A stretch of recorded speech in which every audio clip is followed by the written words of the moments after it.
Hello, everybody. Hello, Gravitrons. I'm more gravity. Let's play chess.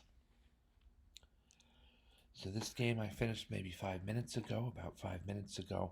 Then this was the ending position of the game itself. You see, White is going to be is going to lose this game, and my opponent chose to resign.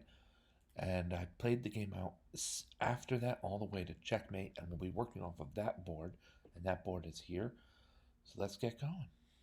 Uh, Accurate game. I'm glad to have won, and I'm glad to have won an accurate game here.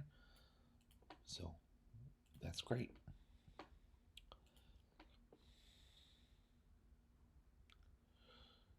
So we have this. I gotta switch the here. Yeah. Um. This is the Petrov defense, often called the Russian game.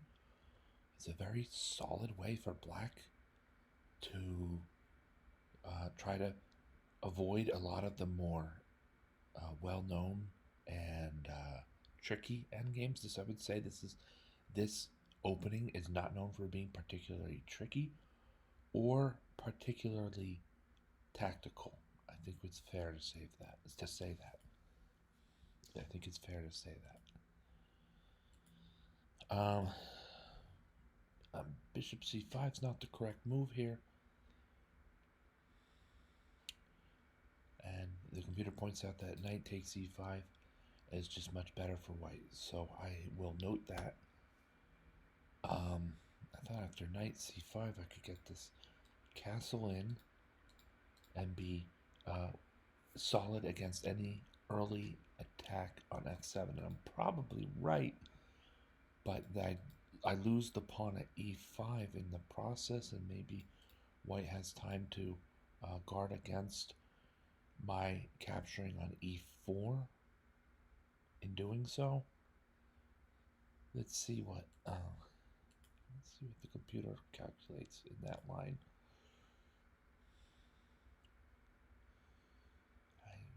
I'm not sure if my fans can see this. I want to test that.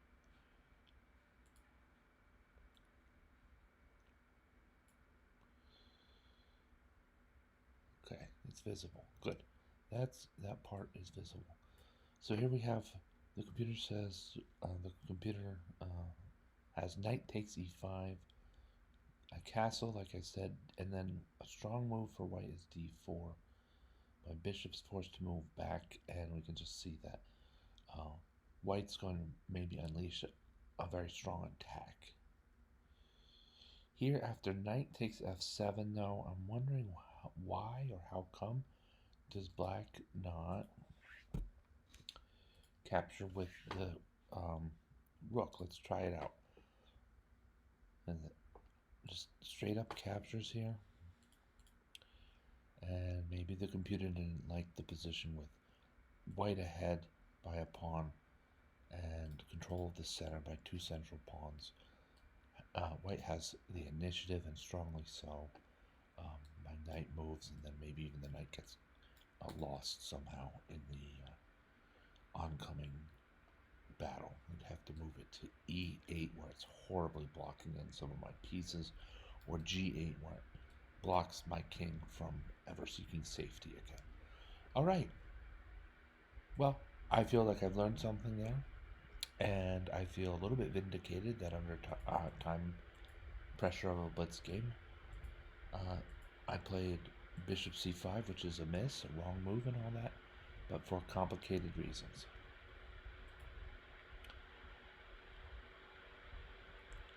Pawn to d4 is definitely a miss because I'm just capturing with the bishop, and now Black is solidly one pawn the better in material after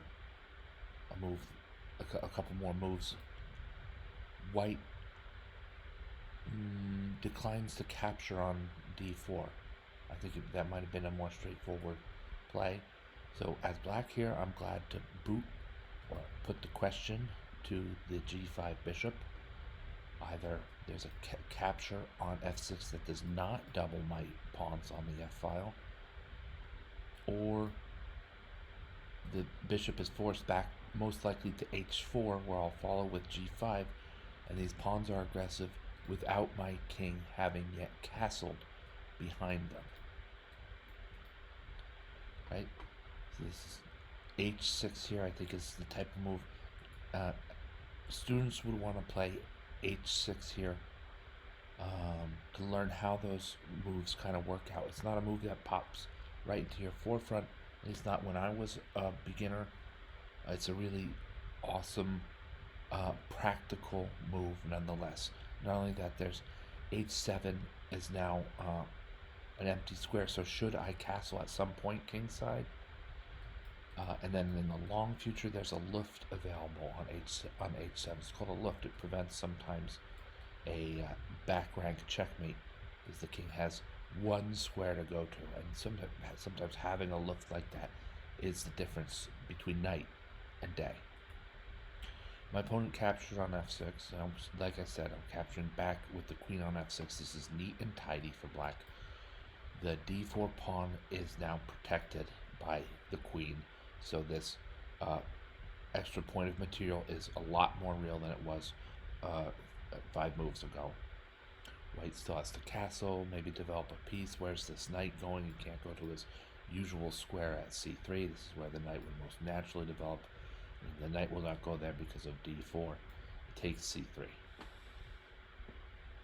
Anyway, it's a game. It's close, and it's a game. Let's see what happens. Kingside castles, kingside castles.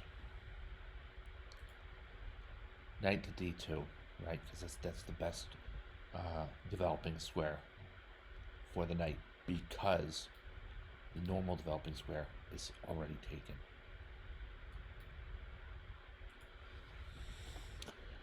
d6 is the right move. Now, there's a couple reasons or motives or reasons behind playing pawn to d6. One, preparing the c8 bishop to become part of the game, probably to e6 or even d7. It's not 100% clear. In some variations, g4 would be an option. It's not open to that bishop right now.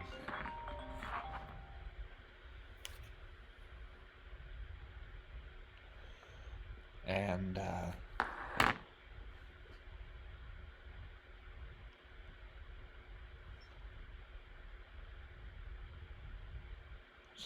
so that's one idea. The other idea here, after we see d6 played, is at some point black's going to play pawn to c5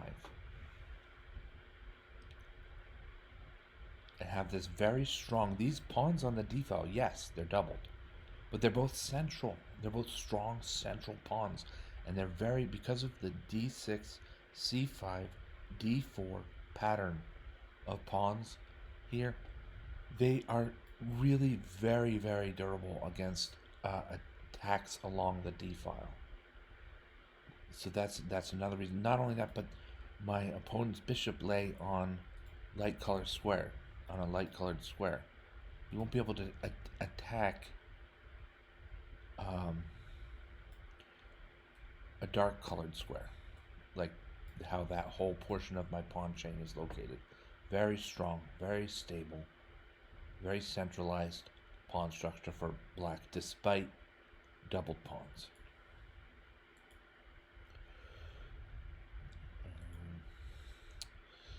Pawn to h3, maybe looking to create a luft for the future. If I'm white here, pawn to 8, here with white to move, pawn to h3 is just not active enough. I'd like to, as white here, I'm playing rook to e1, maybe knight to f3. Alright, more natural moves, sort of. Well, h3 is natural, but somewhat natural. So h3, bishop to e6, and an exchange of bishops right away on e6.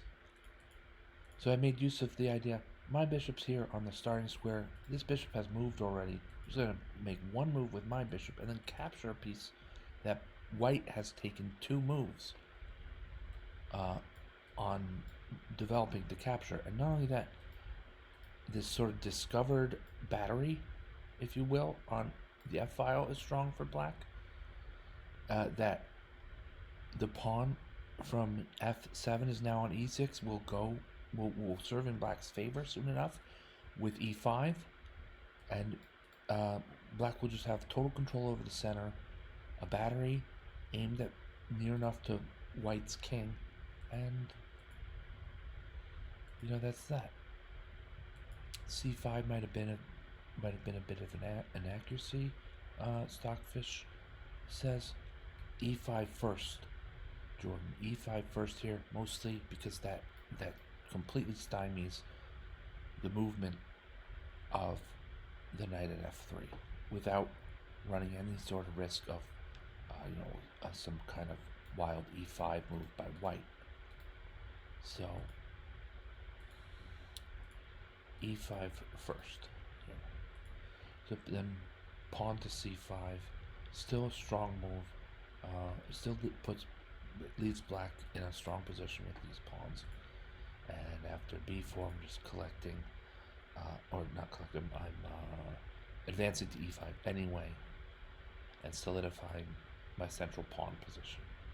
I don't even have doubled pawns anymore to worry about. So this position is very favorable for black, partly because of the 1 point of material that black has, and also just complete control over the center, which allows for better piece mobility and many other things.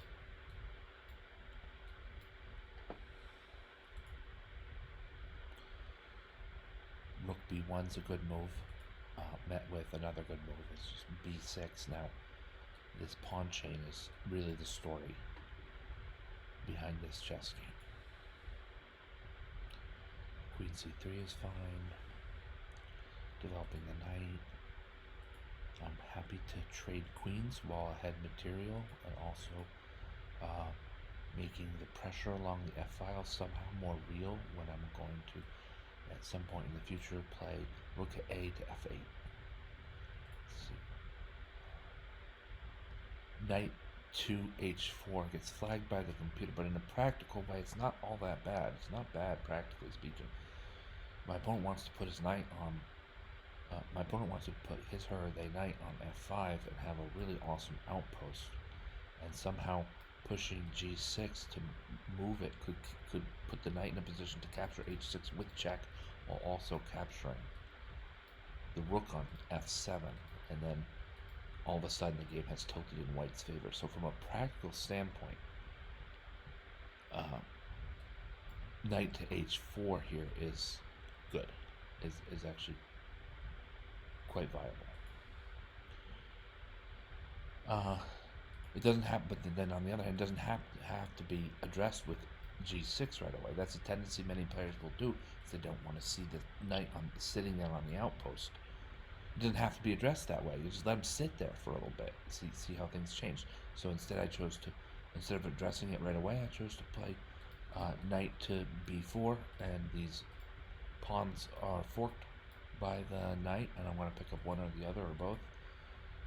I guess it's, to be honest, maybe my opponent could have played rook to B2 to protect both, but you're committing a lot of resources as white doing that. I'm not sure. Maybe that is the best move. Rook B2 is rated highly by Stockfish, the computer, and knight F3 is also as well. Like I said, knight F5. White wants this outpost and the temptation of my playing the bad move G6 and losing a pawn and a rook for a knight. I didn't quite fall for that. Picking up the pawn on A2 here is good. You see white opening the position a bit.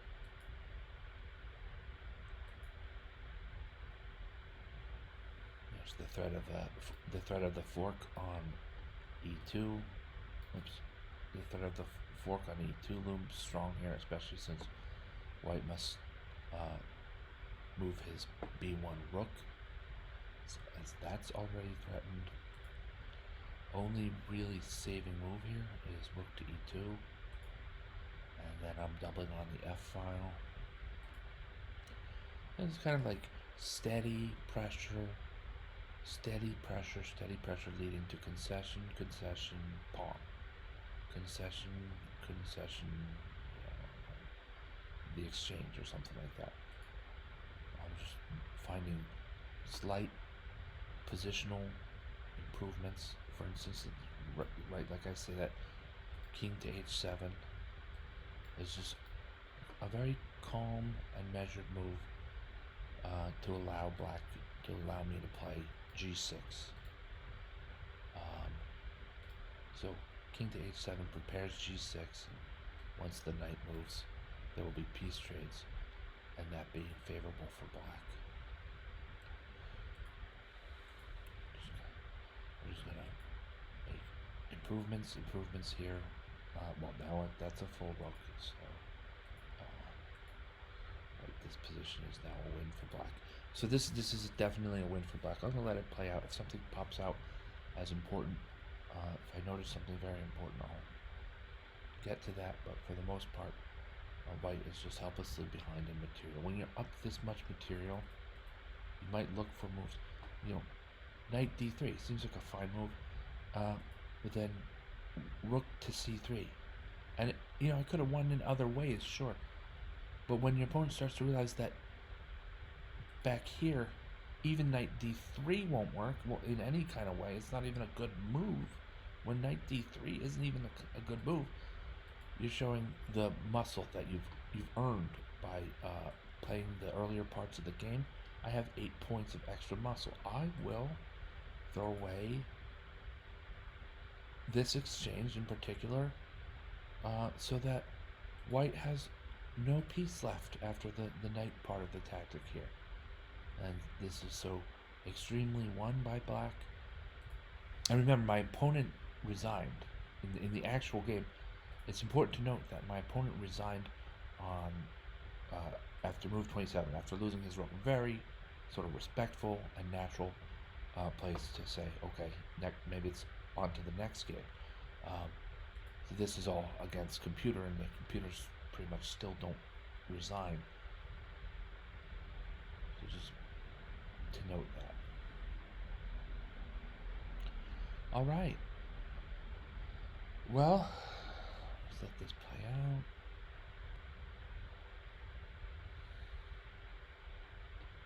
We'll note that the game was quite accurate with the portion after the resignation by both sides, that is, and the game was accurate with the resignation. So this, both with the resignation and with the play after the resignation, this game was accurate. It was a fun game to play.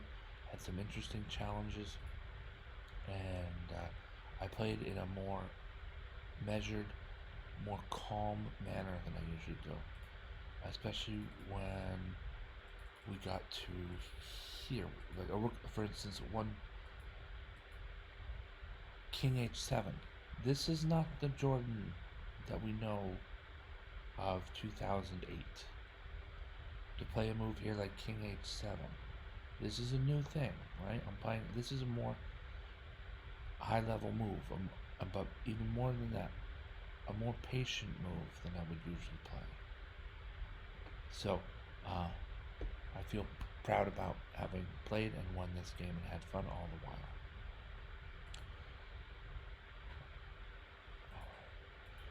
Alright. Thank you so much for watching on More Gravity. Have a great night.